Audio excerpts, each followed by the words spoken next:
Ce n'est plus l'heure des demi-mesures.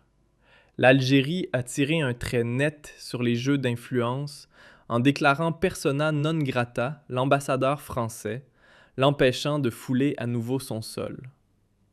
Cette décision radicale découle de révélations accablantes sur les activités troubles de la représentation diplomatique française, en violation flagrante des règles établies entre nations civilisées. Que l'ambassade se soit transformée en acteur central d'une campagne médiatique biaisée, orchestrée via une chaîne publique française, laisse peu de doute. Cette entreprise nuisible portait la marque de l'approbation d'échelons étatiques supérieurs. L'objectif ? Fragiliser le socle national algérien et salir l'image de ses institutions légitimes. Mais les temps ont changé. L'Algérie, forte de ses organes d'État robustes, a répondu avec la clarté du ton et la fermeté des actes. Le ministère des Affaires étrangères n'a pas tergiversé. Lors de la convocation du représentant français, le message fut limpide. Les protestations ne suffisent plus. L'Algérie, souveraine et lucide, répondra coup pour coup avec la rigueur qu'impose une agression diplomatique de cette ampleur. Ce n'est pas un simple dérapage bureaucratique ou une bévue de communication. Non. Ce à quoi on assiste, c'est à une manœuvre soigneusement préparée, presque clinique, visant à maintenir le dialogue franco-algérien dans un état de tension chronique. Que l'ambassadeur se soit impliqué personnellement dans des opérations de désinformation et qu'il ait facilité la fabrication d'un contenu médiatique aussi biaisé qu'irrespectueux relève d'un acte de provocation assumé. Ce que France 1 a osé faire passer pour un documentaire, mais rien d'autre qu'un enchaînement de contre-vérités, d'accusations diffamatoires et d'attaques gratuites. Le tout emballé dans une rhétorique douteuse. Ce naufrage journalistique, soutenu par un média financé par le contribuable français, en dit long sur l'état de panique des élites parisiennes, incapables d'accepter que l'Algérie prenne désormais la parole avec assurance sur la scène régionale. Qu'une telle diffusion ait été autorisée par une chaîne publique ne laisse guère de doute. Soit on a fermé les yeux sciemment, soit on a tacitement approuvé. Dans les deux cas, le malaise est profond et la colère algérienne légitime. L'Algérie a cessé de jouer les diplomates patients.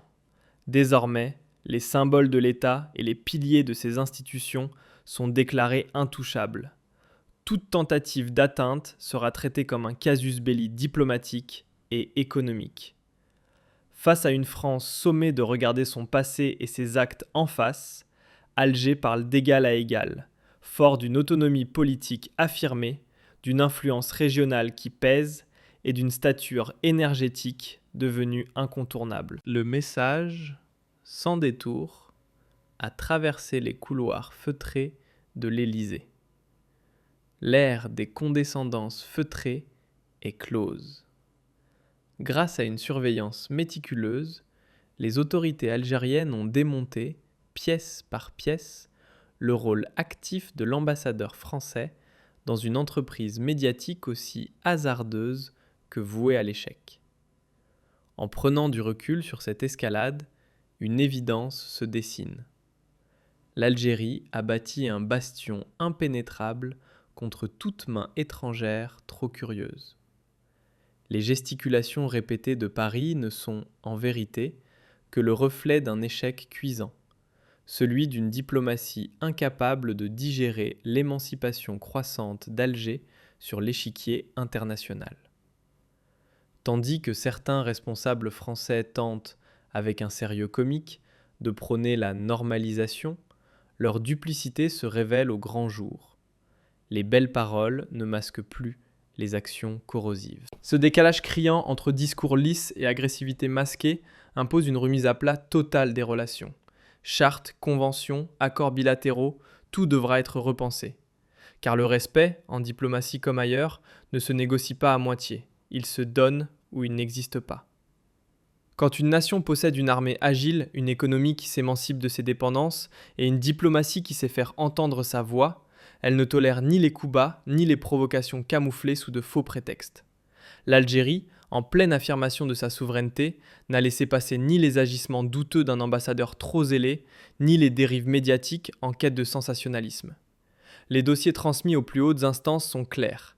Il y a eu collaboration manifeste entre les relais diplomatiques français et des groupes mal intentionnés cherchant à semer le trouble au cœur du pays. Mais cette tentative maladroite a produit l'effet inverse. Face à cette ingérence, c'est tout un peuple, épaulé par ses institutions, qui s'est levé d'une seule voix pour réclamer des mesures exemplaires. Le renvoi de l'ambassadeur et son étiquette de persona non grata n'ont donc rien d'un geste symbolique. C'est une réponse structurée, ferme et légitime. La puissance affichée aujourd'hui par Alger n'est ni passagère ni improvisée. Elle est le fruit d'un édifice institutionnel robuste, ancré dans l'unité d'un front intérieur solide comme le roc. Le message du ministère algérien des Affaires étrangères n'avait rien d'un simple communiqué de circonstance. C'était un acte solennel, à la fois juridique et politique, balayant toute ambiguïté. Les dérives diplomatiques de la France y sont exposées noir sur blanc, avec des preuves irréfutables à l'appui. L'implication directe de l'ambassadeur dans des actions allant à l'encontre de la Convention de Vienne y est nommée, assumée, dénoncée. L'Algérie ne joue plus avec les mots. Ce qui s'est produit est qualifié, sans détour, d'agression caractérisée et de campagne de déstabilisation. Une telle clarté place désormais Paris dans une impasse embarrassante. L'heure des rappels à l'ordre est révolue. Alger entre dans la phase de mise en œuvre concrète pour défendre sa souveraineté. Porter atteinte aux institutions du pays revient à offenser chaque citoyen algérien, et la réponse ne se fera pas attendre. Les intérêts français, s'ils pensaient être intouchables dans la région, risquent d'en subir les répercussions. Ceux qui, à Paris, croient encore pouvoir manier le levier du paternalisme néocolonial feraient bien de se réveiller. L'Algérie nouvelle impose désormais ses règles. À l'issue de cette séquence tendue, une vérité se dessine. L'Algérie avance, déterminée, vers la consolidation totale de sa souveraineté. La convocation expresse du chargé d'affaires français n'est qu'un prélude à une série d'actions souveraines capables de redessiner toute la carte diplomatique régionale. Dans l'ombre des manipulations et face aux assauts médiatiques calculés, Alger a tenu bon.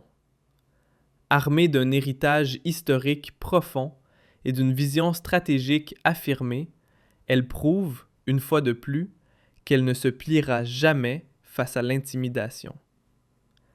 Lorsque l'ambassadeur de France a franchi la ligne rouge par ses agissements ouvertement hostiles, il a, sans le savoir, mis un terme à toute une époque de tolérance diplomatique unilatérale.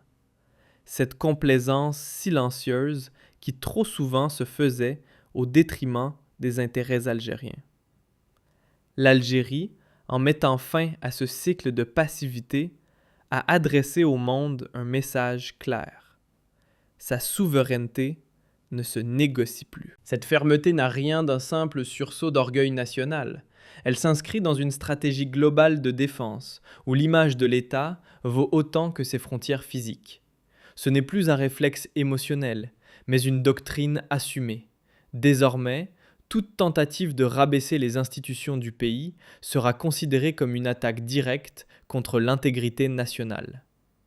En révélant au grand jour l'implication concrète de l'ambassadeur français dans des réseaux d'intoxication médiatique et en exposant la complaisance active des chaînes publiques hexagonales, Alger a mis à nu un vieux mécanisme d'ingérence qui peine à accepter l'émergence d'une Algérie sûre d'elle, influente et libérée de ses complexes d'antan. L'intelligence tactique de la diplomatie algérienne, doublée d'une lecture fine du terrain, a transformé l'attaque en démonstration de puissance. Dans ce nouveau théâtre d'opération où l'image est une arme, l'Algérie manie les codes avec brio. Et le message envoyé à Paris est sans ambiguïté. Qu'il s'agisse d'ingérence masquée ou de provocation assumée, toute tentative de saper la stabilité nationale se brisera dorénavant sur le roc d'une institution résolument souveraine.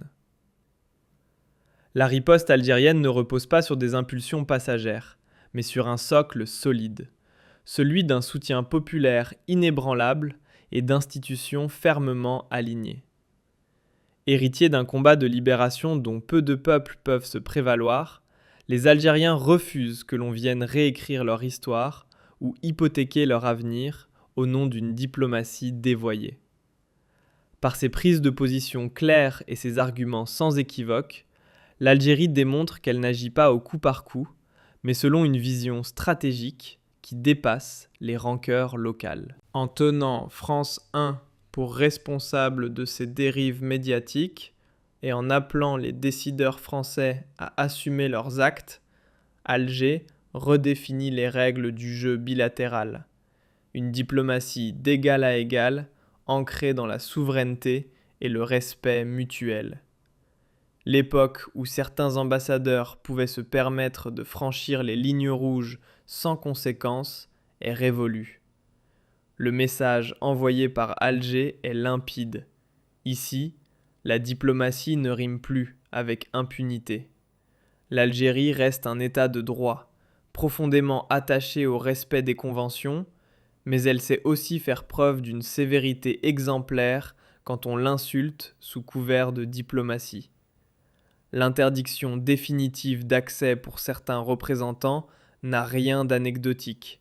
Elle incarne une volonté assumée de tourner la page des comportements post-coloniaux et de nettoyer, une bonne fois pour toutes, le paysage diplomatique de ces derniers relents impérialistes. Au fond, cette crise n'aura pas affaibli l'Algérie. Elle l'a révélée. Elle a mis en lumière une nation transformée, désormais prête à mobiliser tout l'arsenal diplomatique et juridique dont elle dispose pour faire face aux attaques hybrides, qu'elles soient médiatiques ou stratégiques. Sur les questions d'énergie, de sécurité ou d'économie, Alger ne joue plus en second rôle. Elle impose sa présence. Elle n'est pas seulement incontournable, elle est exigeante, et elle ne transige plus sur le respect. L'époque où l'on pouvait piétiner ces symboles nationaux sans subir de représailles est bel et bien révolue.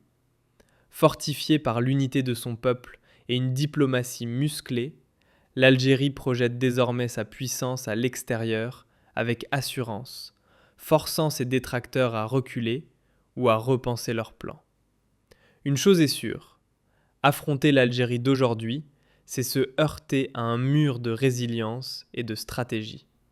L'Algérie ne dormira plus jamais sur ses lauriers. Chaque manœuvre sournoise, chaque pseudo-documentaire déguisé en journalisme, chaque tentative d'atteinte symbolique sera traquée, dénoncée, neutralisée. Ce pays, forgé dans la douleur de la lutte, n'accorde plus le luxe de l'oubli à ceux qui tentent d'assombrir sa trajectoire. Ici, la souveraineté n'est pas une formule creuse, c'est une force organique, vibrante, qui transforme chaque provocation en démonstration de grandeur. L'Algérie parle désormais d'une voix claire, droite, inébranlable, celle de la justice, de la mémoire et de la résistance qui ne ploie jamais. Ce chapitre intense de confrontation diplomatique se referme sur une Algérie renforcée, recentrée sur son rôle clé de stabilisateur en Méditerranée et en Afrique, tout en dépoussiérant une relation franco-algérienne trop longtemps encombrée d'héritages toxiques. L'engagement inébranlable de ses dirigeants dessine une ligne d'avenir sans ambiguïté. Seules les relations fondées sur le respect absolu et l'égalité sincère auront leur place. Mais encore faut-il que Paris comprenne enfin que l'Algérie d'aujourd'hui n'est plus celle d'hier. C'est une puissance souveraine, digne, fière et surtout inaltérable. Les jours qui viennent ne feront que confirmer cette vérité. Alger n'oublie jamais et ne pardonne jamais les offenses à son honneur. La veille continue, discrète mais implacable. Et dans le silence ferme de cette détermination, c'est déjà toute la diplomatie mondiale qui entend battre le cœur d'un destin national impossible à détourner.